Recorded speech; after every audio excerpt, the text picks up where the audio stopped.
Bienvenue à tous, Afrique Presse, l'actualité en débat sur RFI et TV5 Monde. C'est avec Sabine Sessou d'Afrique Magazine. Et à la une d'Afrique Magazine, de la dernière édition, la RD Congo, l'avenir suspendu, l'avenir politique bien sûr de ce pays. Afrique Presse est aussi avec Denise Epoté de TV5 Monde et Johan Tilioun du site Le Monde Afrique. Autour de 3 sujets cette semaine, au Congo-Kinshasa, l'ex-gouverneur Moïse Katumbi, choisi par les forces dissidentes du G7 comme candidat à la prochaine présidentielle.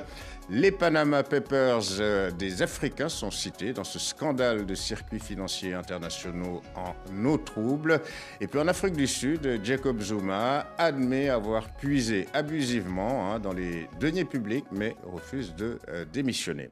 Alors d'abord le Congo-Kinshasa, Denise, où la plateforme du G7 des forces politiques en rupture de banc avec le pouvoir de Joseph Kabila apporte son soutien, cette plateforme, à la candidature de Moïse Katumbi à la prochaine élection présidentielle. Le scrutin devrait en principe se tenir à la fin de l'année. L'homme d'affaires et ex-gouverneur du Katanga n'a pas encore confirmé sa candidature, mais son entourage laisse entendre qu'il va y aller. Oui, mais c'est un secret de polichinelle. Je pense que Moïse Katumbi a envie d'aller à cette présidentielle.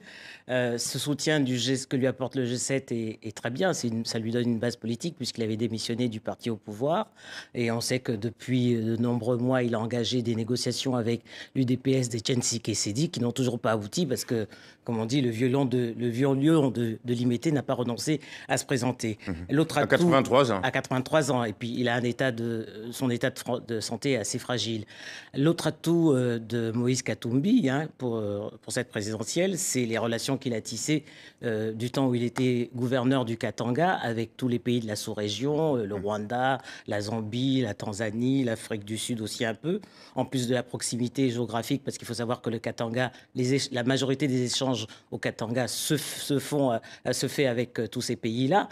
En plus de la proximité géographique, il y a aussi la proximité linguistique, puisque le Katanga est la seule province de la RDC à être swahilophone, comme les pays de la sous-région. Le troisième atout, il est financier, je crois, parce que Moïse Katumbi est considéré comme le fils adoptif du plus katangais des Belges, qui est Georges Forest.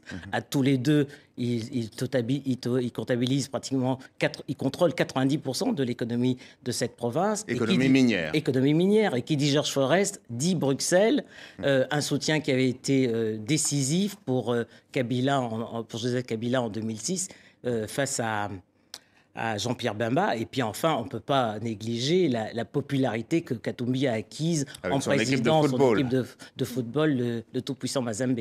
Donc, tous les atouts sont pour lui. La seule inconnue, c'est la date du scrutin. Alors, Johan Katumbi devra donc, c'est sa volonté, fédérer l'opposition. Alors, cela va de Vital Kamerhe au parti hérité de Jean-Pierre Bemba, qui purge sa peine, en tout cas, qui n'a pas encore d'ailleurs été prononcée, qui est toujours détenu à la CPI, à la Haye. Donc, il faut aussi que Etienne Tshisekedi éventuellement se rallie à lui. Est-ce qu'un tel front commun est envisageable? Un front commun, évidemment, contre les alliés de Kabila.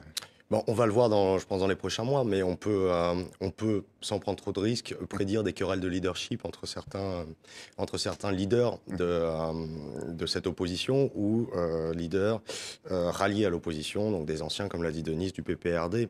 Maintenant, c'est vrai que pour l'instant, on semble... Avec Vital Kamerhe, ça semble plutôt bien se passer. Vital Kamerhe est très influent à l'Est. Il avait d'ailleurs fait la campagne pour Joseph Kabila dans cette région d'où il est originaire. Maintenant, on va voir à l'Ouest si le MLC de Bemba semble soutenir cette initiative.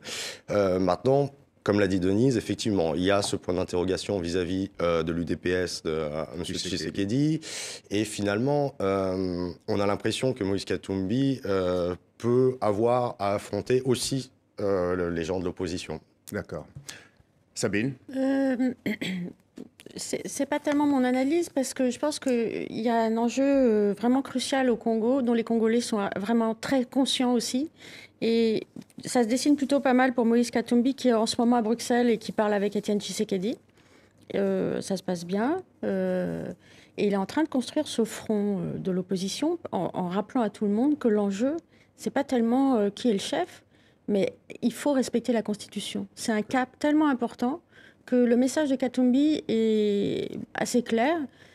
Et je ne pense pas que les querelles politiciennes soient plus importantes que l'enjeu en tant que tel. Parce que ce qui se présente au Congo, c'est soit une alternance, enfin, ou une crise encore majeure que personne ne veut. Donc, que personne ne veut. Et bon. Alors, on a le sentiment quand même, Denise, que ce glissement est inévitable, c'est-à-dire le changement du calendrier électoral, puisque la commission électorale a annoncé déjà la couleur, hein, son patron depuis Washington, et malgré les appels de l'ONU à respecter la Constitution, l'ONU dont la mission a été reconduite au Congo-Kinshasa pour veiller sans doute à ces élections, on a l'impression que la marge de manœuvre de l'opposition reste quand même limitée. Que peut faire l'opposition s'il y a un glissement du calendrier électoral? Il faut dire aussi que l'opposition, elle, comme le rappelait Sabine, s'appuie sur la Constitution de 2011, qui est quand même, de 2006, qui est quand même très claire.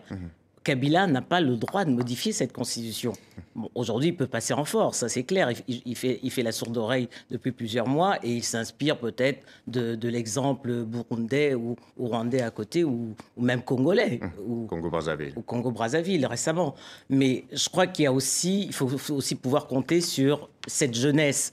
Peut-être pas aussi bien organisée que l'était le ballet citoyen au Burkina Faso, mais les Filimbi et Lucha sont quand même décidés à peser sur ce calendrier-là. Sabine? Oui, et je crois que ce qui se passe au Congo-Brazzaville en ce moment donne aussi un signe clair à l'autre rive du fleuve, c'est-à-dire qu'il y a un tel ras-le-bol qu'il y a des choses qui ne vont plus être possibles en Afrique. Il y a 15 pays sur 54 qui reculent alors que tous les autres avancent.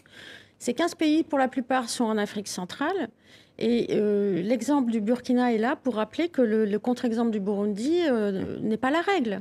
L'Afrique centrale semble quand même assez piétinée, hein, Johan, de ce point de vue-là, concernant les alternances. Oui, le Congo-Brazzaville a démontré qu'il pouvait même innover pour passer finalement, pour rester au pouvoir, avec une coupure d'Internet, une persécution, etc., et à révéler une certaine brutalité.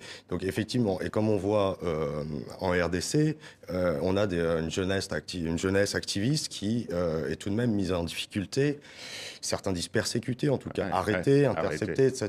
Donc il y a quand même une volonté de museler une jeunesse qui semble exaspérée et n'en peut plus. Voilà.